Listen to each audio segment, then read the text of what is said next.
In this video, I will demonstrate how to use the Network Attached Storage, or NAS, on your Rayfin.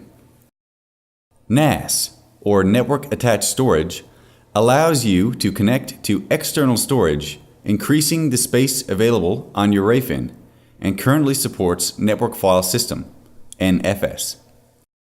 To use this, you will need a NFS server that is sharing a mount. And in order to connect, you need the IP of the server and the share location relative to the IP. Currently, the status shows disabled.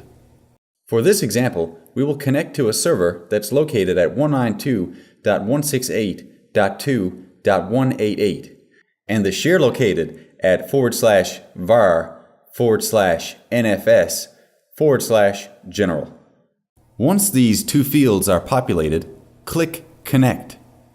The NAS icon will change color depending on the state of the connection. Green equals online. Red equals offline. White is not configured/disconnected, while yellow is connecting/disconnecting. Once connected, the recording time and stills remaining will be updated. Under the System Info tab, you'll see the storage space available on the NAS.